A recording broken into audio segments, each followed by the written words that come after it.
Welcome everyone to the eMedica MRCGP AKT High Yield Revision Webinar 3 for the April 2023 AKT exam.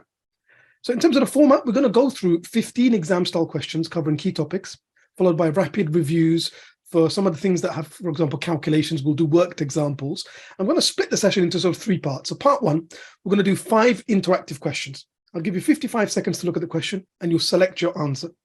Part two, we're going to do a timed mini mock. We'll do 10 questions, one after the other. The screen will move forward automatically every 55 seconds, just so you get used to managing your time.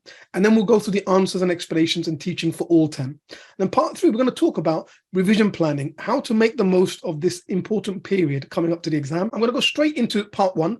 We're going to do 5 interactive questions. I'll show you the first one, got 55 seconds, and then we'll go to answer and explanations. Here we go.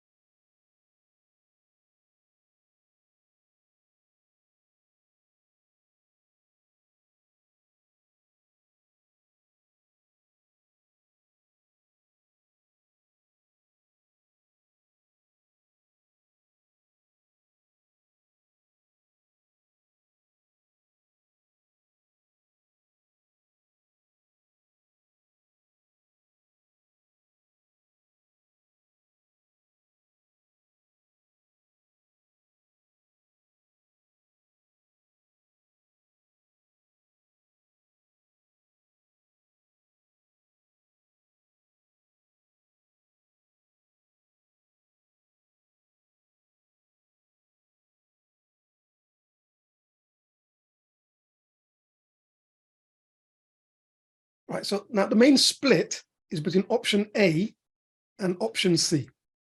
Those were the 2 most popular answers, okay? So the correct answer is option A, that the hearing in the right ear is mostly in the normal range. Now, any kind of question in the AKT that's got a picture, I strongly recommend that you look at both the picture and the scenario, because sometimes if you combine those 2, you can get some additional clues, okay? So if we look at the scenario, first of all, it mentions a 38-year-old engineer having an annual check as part of his work. You see, if you think there's certain industries or certain jobs where you'll have an annual health check looking at specific things that there might be a risk related to that job. So that might give you a clue about the type of hearing loss that we might be looking for, okay? And then if we look at the scenario here, you'll notice this is a challenging question in that you notice that they've not labeled which of these is which ear. That's because that's part of the test. The right ear is always red, refer right. Okay, so look, this is the right ear, and you can see the right ear is basically normal. All of this is normal, okay? Right at the end, it just drops into very mild decrease, okay? So just the A is the right answer, that the hearing in the right ear is mostly in the normal range. But you can see, this is the left ear. If you look at the left ear, even at lower frequencies, there's loss. And as we get into higher frequencies, there's significant loss, okay? What type of hearing loss do you think this patient's showing?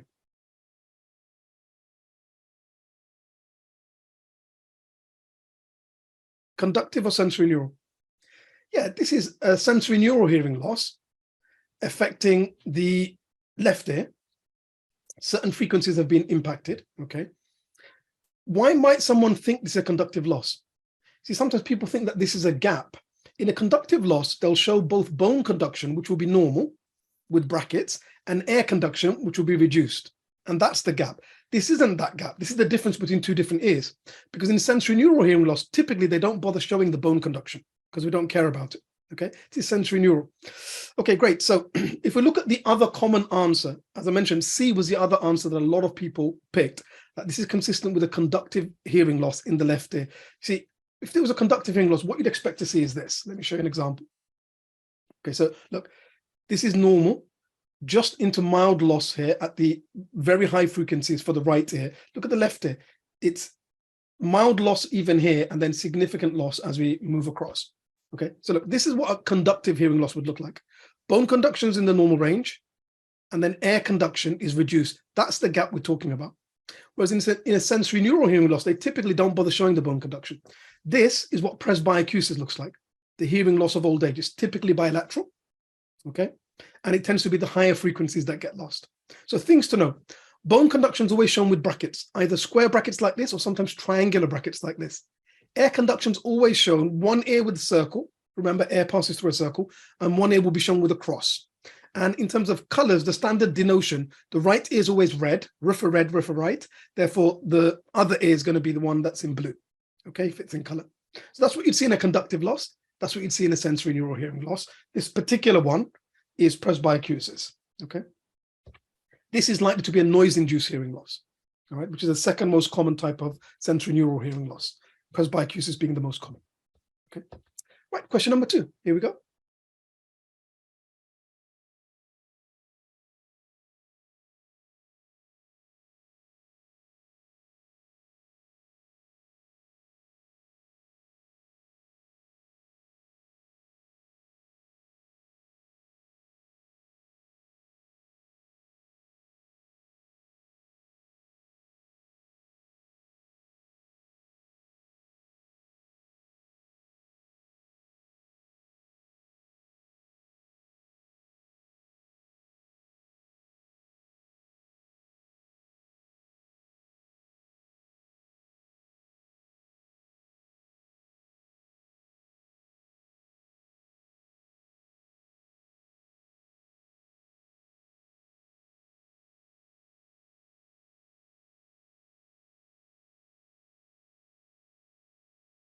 This is a good example of one of the challenging type of questions in the AKT are what we call two-step questions. The mark in this question, the question is about management, right? That's the second step. The first step is looking at all of this description and working out the likely diagnosis. So that could be the question. You could get this scenario, and the question could be, what's the most likely diagnosis? So let's do that as an additional learning point. What do you think is the likely diagnosis that this patient has? Okay, so we've got epididymal orchitis, epididymitis. A lot of people have said that. A few people have said orchitis. Some people have said prostatitis. Okay, the most popular answer by far is epididymal orchitis. Okay, great. Okay, so now that's where now we can work out the right or likely answer.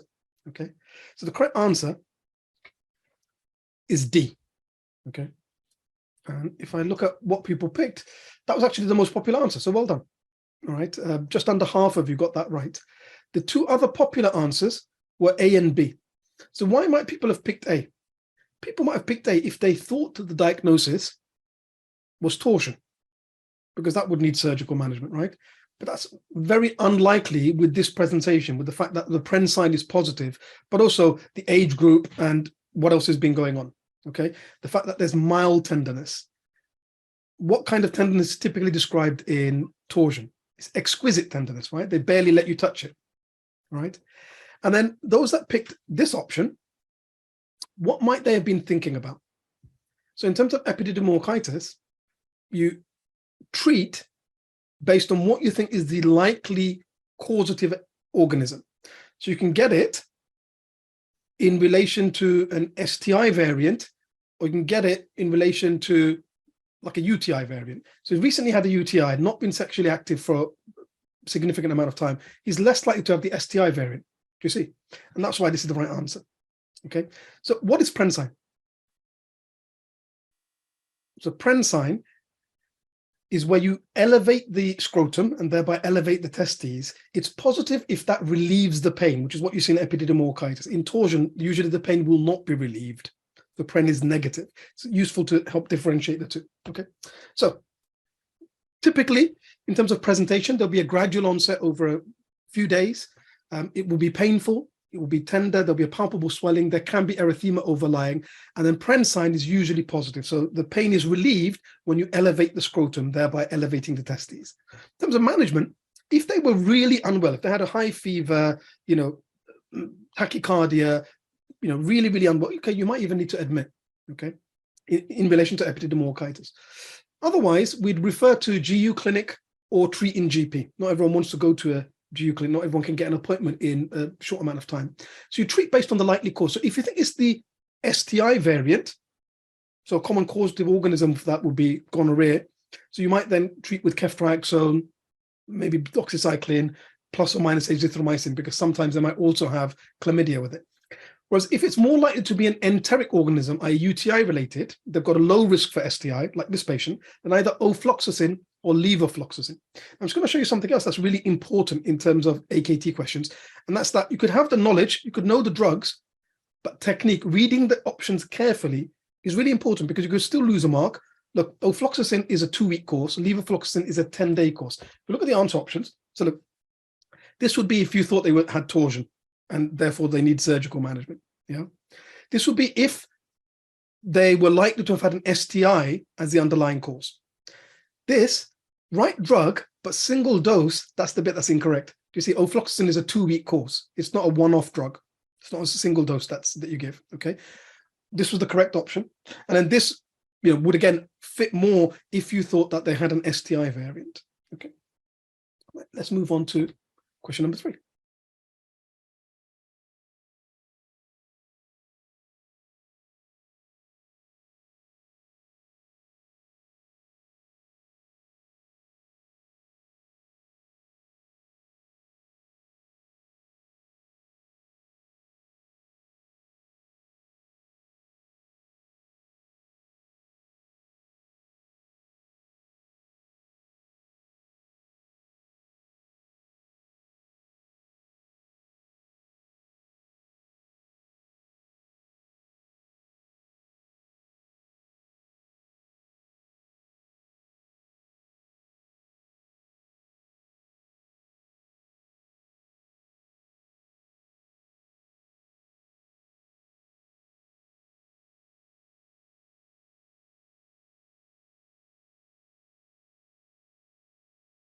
Okay, I'll stop you there. And I can see that the 2 popular answers are A and B. Okay, these are 2 really popular answers. Now, again, this is a 2-step question, right? It's asking about management according to the fever pain criteria. So the first step is looking at this and trying to work out the fever pain score. What do you think this patient's fever pain score is? Because that's going to impact your management, right? So we've got scores ranging from 1 to 3 that people have put. So 1, 2, 3, or someone said 4. Okay, that's the highest someone's put. Quite a few 1s, 2s, a couple of 3s and 4s. So this patient's fever pain score is 3. And so if we look at what the guideline says, they should get a delayed script, okay, B. So that actually was the most popular answer. Just over half of you picked that. Those of you that picked advised no need for antibiotics, you might have miscalculated the fever pain score, because if you thought it was 0 or 1, that would be no antibiotics. So let's look at why they score 3, okay? So in terms of fever pain, fever, that's the first part, right, is fever within the last 24 hours. That includes fever reported by the patient themselves, or in this case, the parent. You can see mother reports they had a fever earlier in the day. So although they're afebrile when we examine them, they still get a point for this because it's within the last 24 hours. You take self-reported or home measured readings. Okay, so that's 1 point. Then the pain, P-A-I-N, right? P is purulence, so pus on the tonsils. The tonsils are inflamed, but there's no pus, so they don't get a point for that. A is for attending rapidly. If they presented within 3 days or less from onset of symptoms, they have had symptoms for 2 days, so they presented with 3 days or less, so they get a point for the A. So far we're on 2. I is for inflamed tonsils. You can see tonsils are inflamed, they get a point for that, that's 3. You can see if they'd had pus, that would have been another one, but that's 3 so far. And then N is for no cough or coryza, either one. Okay, it's not that they have to have both. So you can see, like, the fact that they've got a runny nose, they've got coryzal symptoms, they don't get a point for the N. The N is they don't have any coryzal symptoms, they don't have any cough. If they've got either one, they've got a runny nose here, they don't get a point for that. So you see, that's why they've scored 3. Okay, and in terms of the interpretation, so that's fever pain there for reference. If they score 0 to 1, the guideline recommends no need for antibiotics because the likelihood of a bacterial infection is really low. 2 to 3, consider a delayed script. So that's where you give them the script and say, look, it may well get better on its own. If it's not improving the next 2 to 3 days, you could start taking these. Okay, and that's because if they score 2 to 3, there's a moderate probability. And 4 to 5, you should consider starting antibiotics now because the probability is high that it's likely to be bacterial. In terms of actual treatment, first line is Pen-V for 10 days. If they had an allergy to penicillin, you could use either clarithromycin or erythromycin, and those are usually given for 5 days. Okay. Right. Question number 4, admin domain.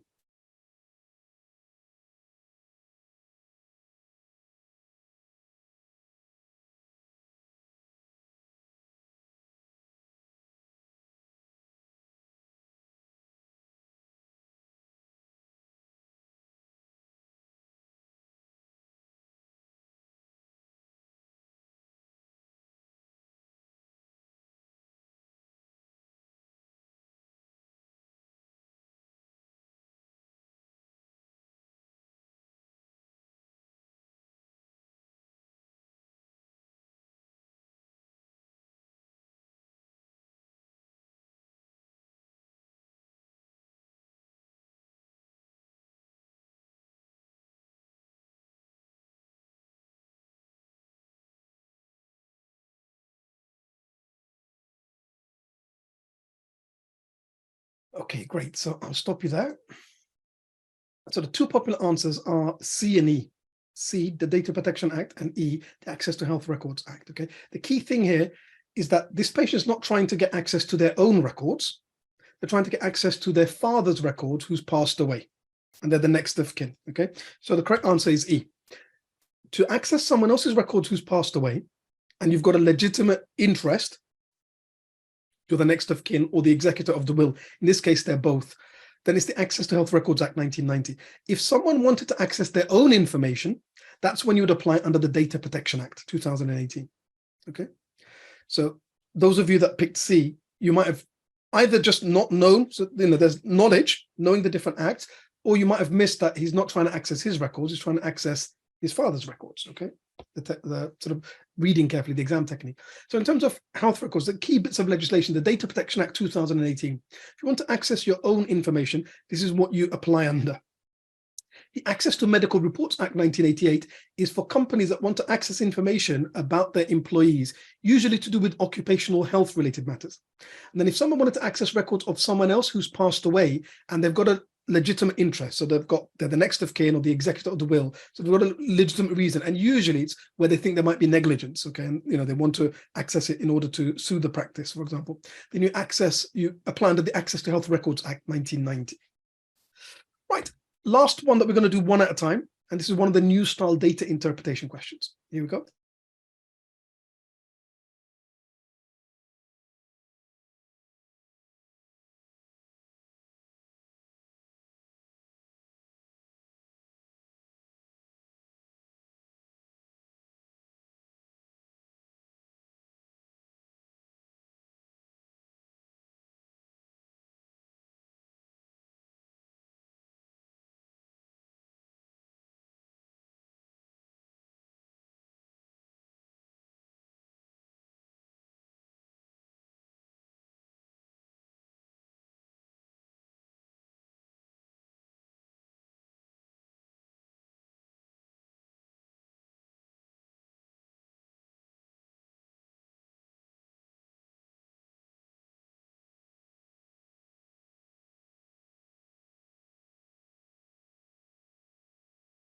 Great, really pleased to see most people have got this one right.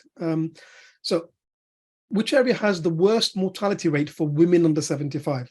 So first thing is to make sure you're looking at the right line, the right row. Okay, you can see this is mortality under 75 for all causes for persons. That means male and female. So the question's asking about mortality for women under 75. This is men, this is women. Okay, this is a subset of this. This is just cardiovascular deaths. So we don't want to look at these three at the bottom. They're not relevant at all. What we want to look at is this line here. Okay. So once you look at that line, which one had the worst mortality rate? The worst mortality rate is the highest number, right? So all you need to do is look along this line and find the highest number. And that's 324. That's 324 deaths per 1,000. Okay. You see? So now most of you got that right, which is, I'm really glad to see that. The second most popular answer, for those of you that didn't get this right, most of you either picked Bradford or Barnsley. So why might you have done that? I'll show you why. Some of you might have picked Bradford because you were looking at this line, which is mortality rate for men and women, whereas the question was just asking about women. You can see, because if you look here, Doncaster had 397, Bradford had 406. It had the highest mortality rate when we combined men and women. And primarily, that's because the male rate is so high. So you might have looked at this or this rather than looked at this, or you might have looked at women, but might have looked at women here for just cardiovascular disease rather than mortality, which means all-cause mortality, okay? Because again, if you looked at just cardiovascular mortality, Bradford did have a worse rate than Doncaster, as did Barnsley. Again, some people picked Barnsley as well. So it's a good example. This is real-life data from public health. And if you can spend some time getting familiar with this, it just means on the day of the exam, see, there's no maths here, there's no calculations. It's just reading the question, looking at the line, making sure that you're looking for the right information. So if you can spend some time getting familiar with it, it just makes it easy on the day. Okay, right. So in terms of data interpretation, some of the other types of questions that they're increasingly drawing images from for these new data interpretation questions: prescribing data, incidence or prevalence of different diseases within a region, other types of public health data like age ranges, mortality rates. And then, of course, you've got the standard type of interpreting research graphs and charts. Okay, so I'll show you some examples. Okay, so this is looking at different age groups at a specific practice and how this practice compares to the England average. Okay, this is looking at prescriptions of broad spectrum antibiotics at a particular surgery, again, compared to England as an average. This is called a quinary graph. It's looking at 5-year age bands and the proportion of patients, male and female, within the practice in different age bands. This is look at infant mortality rates and data. This is a leaf plot. This type of graph has actually appeared in recent exams more than once. Okay, and it's a Kate's plot. All right, so these are more research type. The other ones are like public health type. Okay, right. So in terms of covering key things for stats, admin, clinical in that format, where we do one question at a time, we have our live webinars and also recordings available of our AKT Masterclass webinars. So this weekend we have stats in the morning, half day, admin in the afternoon, half day. Next week, we've got 2 long evening webinars, okay, 7 p.m. to 10:30 p.m., covering high yield clinical topics. So that's clinical topics that examiners have mentioned in the last 10 years worth of examiner reports. These questions get tested again and again and again.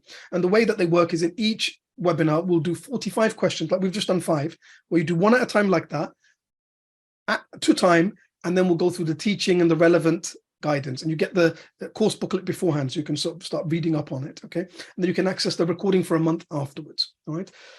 So stats and admin are this weekend, clinical 1 and 2 are next week in the evening, all right? If you book all of them, you get a huge discount compared to if you were to book any one of them separately. If you're not available on the day, you can just directly subscribe to the recording for any period of time. If you book the live session, you get access to the recording for a month included. So stats on Saturday morning, admin Saturday afternoon, high yield clinical 1 and 2. These are some of the topics we'll be covering. The second day of that, we'll cover lots and lots of picture questions, not just things like skin lesions, fundoscopy, otoscopy, but we'll also cover some of the kind of images that come up in the clinical, like spirometry, uroflowmetry, and things like that. Okay. Right. So what we're going to do now is we're going to do a 10-question mini mock exam. This is section 2. Okay. Every 55 seconds, the questions will move forward automatically. Just write down your answers at home. Write down 1 to 10 on a piece of paper and write down your answers at home. Then we'll go through the answers. Okay. And we'll go through the teaching. So here we go. First question is kicking off in 5 seconds.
Right, okay, well done, everyone. So let's go through the questions. So the two popular answers are C and E.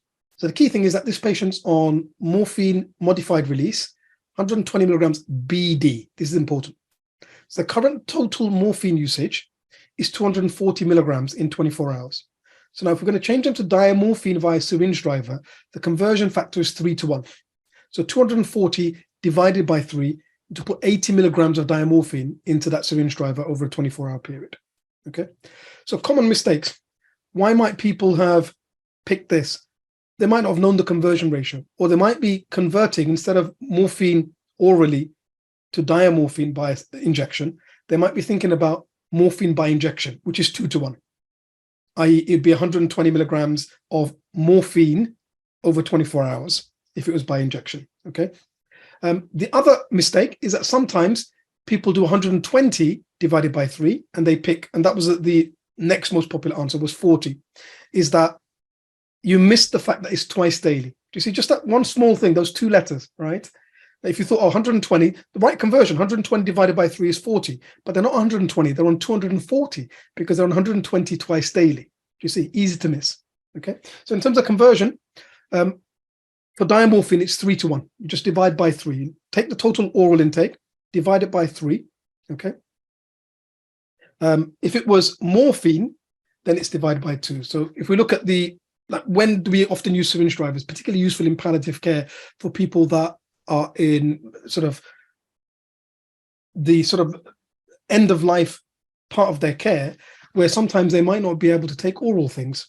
And you can give very good continuous pain relief, but the advantage of a syringe driver is that you can also put in drugs to help with things like secretions, drugs to help with things like anxiety, and so on. Okay, so what you do is, in terms of the actual analgesia, calculate the 24-hour oral morphine requirement, including any breakthrough doses. This patient wasn't having any breakthrough. And then if you're going to convert to morphine, which you can give by a syringe driver, you divide by 2. More commonly, we use diamorphine in a syringe driver. That's because you don't need as large a volume. You divide by 3. So look, if they're on 240 oral morphine in 24 hours, if you're converting to morphine, you divide by 2, it'd be 120. Converting to diamorphine, you divide by 3, it's 80. Okay. Similarly, if they were on 120, so 60 twice daily of the modified release, then divide that by 3, that'd be 40 of diamorphine. If you're putting morphine in a syringe driver, you divide by 2, it'd be 60. Okay. So you see, there's knowing the conversion, but then there's picking up that it was 120 milligrams twice daily. That's technique. Okay. Okay, so genetics. So key thing here is that both the potential parents are carriers for hemochromatosis. And they want to know what's the risk of any children they have having the disease, not becoming carriers, having the disease. The correct answer is 25%. That's because hemochromatosis is autosomal recessive. So if both parents are carriers, there's a 1 in 4 chance that the children have the disease, okay? Whereas this one, the likelihood that they become a carrier, just like the parents, for autosomal recessive condition, if they're both carriers, there's a 50-50 chance that your children become carriers, okay? And nearly everyone got this one right, okay? So if I just go through the genetics of autosomal recessive. So for hemochromatosis, you see, this is the female parent, this is the male parent. They've got 1 hemochromatosis gene, 1 normal gene. 1 hemochromatosis gene, 1 normal gene. You see, they're carriers, okay? Now you get 1 from your mum, 1 from your dad. So look, if they're unfortunate and they get the hemochromatosis gene from mum and from dad, they have HH, this person will have full-blown disease. There's only a 1 in 4 chance of that happening. There's a 1 in 2 chance that they get the H gene either from mum or from dad, and they'll be a carrier. And then there's a 1 in 4 chance that they get the normal gene from mum and the normal gene from dad. Now they're not only not a carrier, they can't pass it on to the next generation. Okay, so 50% probability you become a carrier if both parents are carriers. 25% you have full-blown disease. 25% you're a healthy non-carrier. Okay. In terms of modes of inheritance, these are some of the relatively common or more important for this exam genetic conditions and how they're inherited. Oligomenorrhea. Now, something important about this one, that it's a multiple best answer, which makes it challenging. It says which two. So you have to get them both right to get the mark. You get one right, one wrong, you get nothing. And then it's also negatively framed. So which two of the following would not be recommended as part of the diagnostic workup for this patient? So the first thing to work out is, what do you think the diagnosis might be for this patient? Yeah, premature ovarian failure, right? Okay, good. So what's not recommended as part of the diagnostic workup for this patient? So they're under 40, erratic periods for a year. So sometimes it's like 6 weeks, 7 weeks, 8 weeks, but look, then they stopped, then they restarted. Having some other symptoms like mood changes, okay? No medication. So the correct answer, it would not be recommended to do a pelvic examination, and it would not be recommended to do anti-Mullerian hormone, okay? Now, most people get this one right, but often what people do is they get this one right and then they don't get this one. So they get one right, one wrong. You don't get any marks for it. There are no half marks in AKT, unfortunately. Okay, so you need both right to get the mark. Okay, so the challenge there is that it's a multiple best answer and it's negatively framed. So when to suspect premature ovarian insufficiency or premature ovarian failure, okay? If they're under 40, they're not on the combined pill, and they've got menopausal symptoms. So that could be infrequent or no periods for a period, and then it starts up again. If the FSH is raised, so 30 IU per liter or above on 2 different samples, at least a month apart. So 4 to 6 weeks, but at least a month, yeah? And then other things that we would do as part of the workup: LH, estradiol, prolactin, TSH, testosterone. But the guideline specifically recommends that we should not routinely perform a pelvic examination and that we shouldn't use AMH testing. Now, sometimes people will pick this because they think, I've never done that myself. You know what? If you don't know the answer and you think, okay, if that was something that we would be commonly doing, I probably would have done it by this stage in my career. That's actually not a bad way to decide that maybe that's one you're going to pick, okay? But it's the fact you have to get them both right to get the mark that makes it challenging. Okay, now this is part of the admin domain, right? Because the admin domain also includes statutory duties of a doctor, GMC guidance, ethical guidance, as well as things like practice management and so on. Okay, again, it's a challenging question because we're asking for which two. So, being given a gift by a family member of a patient that's now passed away that you cared for. So, which two are correct in relation to GMC guidance? Correct answer: B and F. That unsolicited gifts, you didn't ask for this, you didn't pressure them to give it to you, they just randomly given it to you. You can accept it in some situations. I'll talk to you about which situations, and that there's no maximum value set by GMC. Now, again, about half of you have got both of those right. A lot of you have picked this, but then you've picked this. GMC doesn't state any value. Why might people have picked this? You might have misread this and thought about the GMS contract. GMS is one of the 4 types of NHS contract that has a clause in it that talks about high value gifts, and it sets that value at £100 or more. But that's nothing to do with the GMC. That's only, like, we all have to abide by GMC guidance. That only applies to doctors that work in a GMS practice. It's one of the 4 types of NHS GP practice. Okay. And then the other really popular one, a lot of you picked A, that you shouldn't accept gifts in the form of money or vouchers of any value. That's a huge myth. Some people have got this in their head. There's no truth to this at all. Okay. I'm not sure where it's arisen from. So this is what the GMC says about gifts. You're not allowed to encourage patients to give you gifts. You're not allowed to pressure them to make donations, even if it's to a good cause. You're not allowed to alter the management that you offer or the services that you offer based on gifts, because then it's a bribe. However, if a gift is given freely and it's not going to be seen as you taking advantage of them, like, don't accept a gift from someone with advanced dementia. They might feel they have to give it to you, you see, okay? Then you can accept it. And they don't specify any maximum value. They don't specify that you can't accept it in the form of vouchers or cash, okay? Whereas if you work in a practice that holds a GMS contract, nothing to do with the GMC, that contract has a clause in it that gifts worth £100 or more must be recorded in a register of gifts held at the practice, okay? Just again, reading carefully and understand the difference between GMC and GMS. Right, so this patient, persistent synovitis affecting the small joints. We'll be thinking about rheumatoid arthritis, right? So what's the most appropriate step? We've ordered blood, we've given them some painkillers to try and help with the discomfort. The correct answer is you should refer them to be seen within 3 working days, okay? everyone with suspected rheumatoid should be referred within 3 weeks, but there are some categories of patients who are higher risk who should be referred within 3 working days. For this patient, it's the fact that the small joints of the hands and feet are affected. Okay. So anyone with suspected rheumatoid should get a referral within 3 weeks. Who should get a very urgent referral within 3 working days?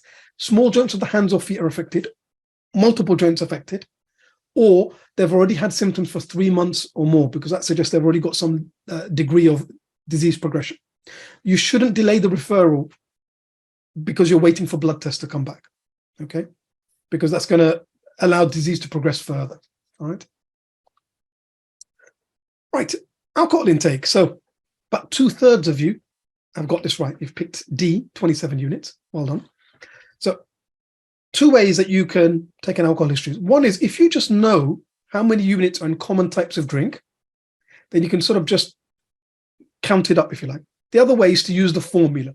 So if you know that a large 250 ml glass of wine at about this strength has 3 units in it, if you just know that, okay, then all we need to do is count how many do they have. So look, 7 nights a week, so Monday to Sunday, in the evening, they will have a large glass of wine. But look, on Saturday and Sunday, they have another large glass at lunch. So how many glasses are they having in total? They're having 9, right? So if there's 3 in each one, 9 times 3, 27 units. Okay, most of you have got that.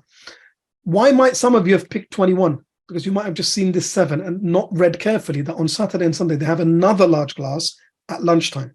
There's another 2 there, making the total of 9. Okay, that's why people might have picked 21, which was one of the popular answers. Okay, and then the other way is to do the formula. The formula is units of alcohol is the volume in milliliters multiplied by the percentage alcohol by volume. Take that total and divide by 1,000. So look, 250 mils times 12% is the alcohol by volume. Divide that by 1,000, that gives you 3. And then there's 9 glasses. So 3 times 9, 27. You get the same answer, okay? And this is how many units of alcohol are in different types of common drink, okay? And then, as I mentioned, this is the formula there, all right? So wine at about 12%. Now, of course, some wine will be stronger than this, some will be weaker than this, okay? But at about 12%, a small glass, 125 mils, about 1.5 units. A 250 ml or large glass is 3 units. Standard strength beer is about 3.5 to 4% alcohol by volume. A pint is about 2 units. Okay. And then premium beers and lagers, 5 to 6% alcohol by volume. A pint is about 3 units. Cider, similar strength. Spirits, 25 mils of any spirit at 40%, which is the common strength of spirits in the UK, is 1 unit. And then that's the formula if you want to calculate it exactly. Remember, there's an on-screen calculator in the AKT in the top left-hand corner. Okay, question number 13. So most people have got this right. Well done. The correct answer is B, start NPH, insulin, and continue metformin. Okay, so why is this the correct answer? A couple of things here. So this patient is HbA1c is 70. If it was 75 plus, then we might go straight to NPH plus a short-acting insulin. Okay, if he was someone that maybe wouldn't be able to manage injections himself. You know, this patient's 60, he's not particularly elderly, doesn't say that he's frail. You know, there's no reason to suspect that. Or if there's someone that was having recurrent symptomatic hypos, again, that's not mentioned here, then we might go to a longer acting insulin, like detamir or glargine as the initial regime, okay? So we'll continue his metformin, we'll put him on NPH. NPH is an intermediate acting insulin. Usually it's given once daily, in which case it's given at night, or twice daily, night and morning. You'd continue the metformin. You might review some of the others, okay? Again, depending on how bad their control was, how they were getting on with it, you might keep more than one. But generally, if we're going to put them onto NPH insulin, you'd keep them on the metformin, okay? As I mentioned, when would you consider going straight to 2 types of insulin? NPH as an intermediate base, and then a short-acting insulin around meal times, is if the HbA1c was 75 millimoles plus. When would you consider a long-acting insulin, so detamir or glargine, instead of NPH, if they need help with injections or if they've got recurrent symptomatic hypos? And something that's really important, as I mentioned, this is the initial regime, right? They've got the metformin that's giving some baseline, so they might not need top-ups, but you still want to monitor their blood sugars. If their blood sugars are not well controlled, then you see you might need a short-acting insulin before mealtime to help get them under control. Okay, so now if we move on to question number 14, it's an example of a free text question. Consider no answer options A, B, C, D, E, F, G, H for you to guess from. You type your answer into the box here. Okay, so the correct answer is 41,560. Okay, now this is important. It says, what's the incidence of COVID-19 per million? Why are we using this? Because that is what public health used, and actually worldwide, that was what each country used when they were describing incidence to make it standardized. Okay, it's what the WHO recommends. So we're using this because that's the metric that's standard, used by standard. So why might people have got this wrong? Some of you might have tried to calculate the percentage because you didn't read this or know how to calculate something per million. And then some of you might have missed this, the nearest whole number. So let's go through the calculation. What's incidence? Incidence is number of new cases divided by the population. Okay, so incidence, we can ignore the deaths. It doesn't ask about mortality. If it asks for COVID-related mortality, then we'd care about this number. We just care about the cases. That's the new cases. So 2,770,000 divided by the total population, 66,650,000. This is the actual data action. That gives us 0.04156039. Okay, now some of you might have stopped there. Those of you that got around 4, what you did was you then multiplied this by 100. If you move this along 2, that's multiplied by 100. So you would have got 4.1, which would have rounded to the nearest whole number as 4. See, that's as a percentage. But the question is not asking as a percentage, it's asking per million. Okay, so to work something out per million, what you've got to do at this next step is multiply by a million. Okay, so you get 41,560.39. Now, how do we round to the nearest whole number? You look at the number after the dot. If this number is 4 or lower, then this is the nearest whole number. If this number is 5 or bigger, you'd add 1. If this was 41560.5, this would become 41561 to the nearest whole number. Okay, so that's the incidence. Okay, that's number of new cases we've got.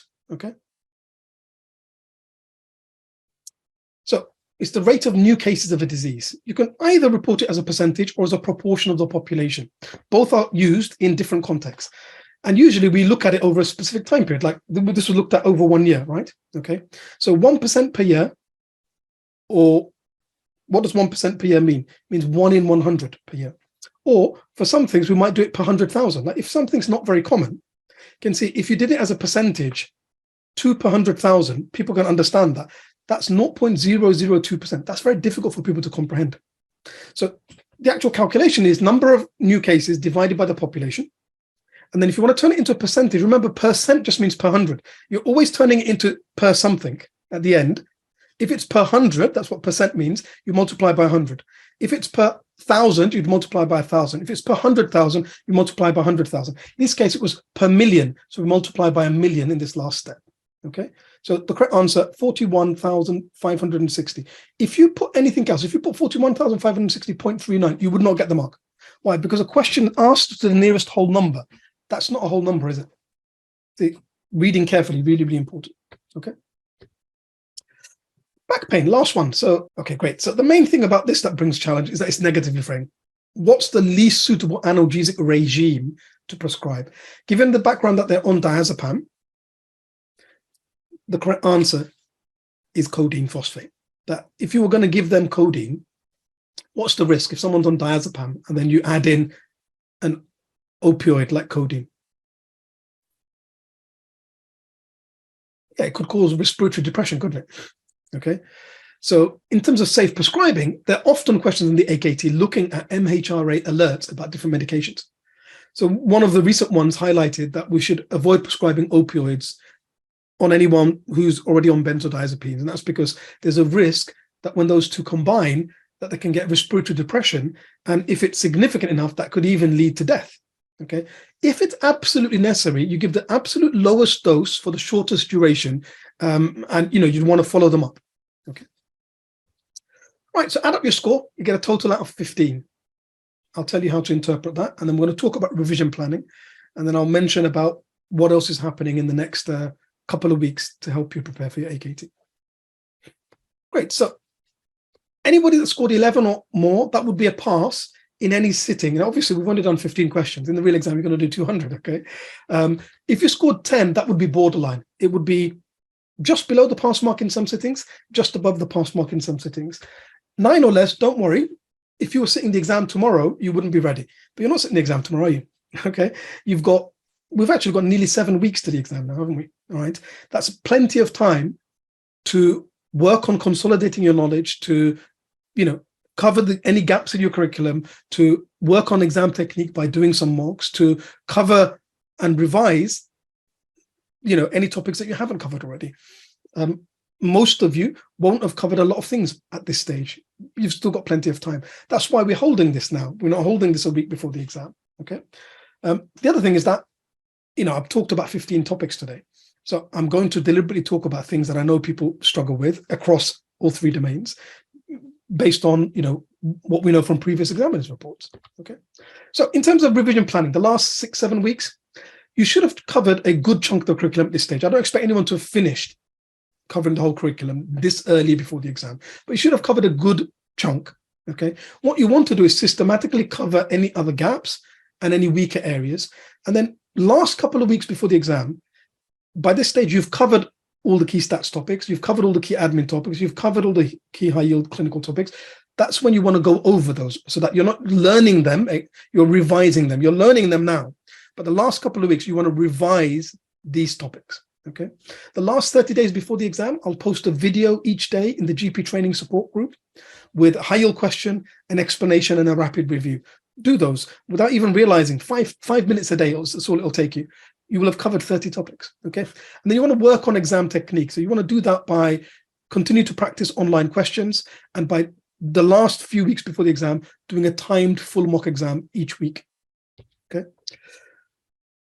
How do you, to make sure that you have not missed anything important in the curriculum? So if you've already got our AKT curriculum checklist, just make sure any gaps, like those of you on a pass guarantee program, you will already have ticked off a lot of these by now.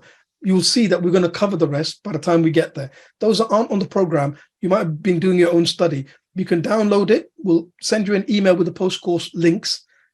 Go through and print it off, stick it on your wall, make sure you've covered any of this, okay? I'll also send in the post-course links, our high yield topics checklist. So these are all the high yield topics mentioned in examiners' reports for the last 10 years. This isn't all of it. There's more pages than this. But what's interesting is that it's the same topics again and again. If I look at the last 4 examiners' reports, there's only like 2 new topics. Even though there's 8 to 10 that they mention in each one, instead of 40 new topics, there's 2. Why? The others were ones that were already on the list. They're things that, so again, this is a focus for the last couple of weeks to make sure you go over these again, okay? Now, if you want to read a specific guideline, look up NICE-CKS or the NICE guideline. If you want to read lots of them quickly and efficiently, and if you don't already have these, again, those of you on the program, you already have this, then our clinical case cards are ideal for this because they're mapped to the same things your questions are mapped to. So there's 112 topic reviews. There's a printed version. There's a digital version. There's a bundle that includes both, okay? The latest version was published January 2023. So, they're as up-to-date a resource as you're going to find out there, okay? And then, how we did that 10-question teaching mock, 10 questions all in one go. Our AKT 200 question mock grammar course, which is running not this weekend, but next weekend, that works in that format. We'll do a 50-question teaching mock, so 50 questions, one after the other. Then we'll go through the answers, explanations, you'll get a handout. Then we'll have a break, then another 50, then lunch, then another 50, then a break, and then another 50. So by the end of the day, you will have done 200 questions and had reviews of 200 topics, okay, in one day. And they're in the same proportion as a real exam. So 80%, 160 of the topics will be clinical, 10%, 20 will be stats, 10%, 20 topics will be admin, okay? And it includes access to another full 200 question mock afterwards. Again, those of you on our Pass Guarantee and Pass Plus program, this is already included for you, okay? So that's the 18th March, it's a really long day. 9:15, the first exam, mock exam starts, and we'll finish at 6:35, okay? So just to recap, for those that aren't already on the program, these are the sort of 3 bundles that we have. So our Pass Plus online bundle includes the recording of our course, full day AKT course that happened on the weekend. You can attend, you can join the recording of the AKT 200 question mock grammar, the stats webinar, admin webinar, High Yield clinical webinar.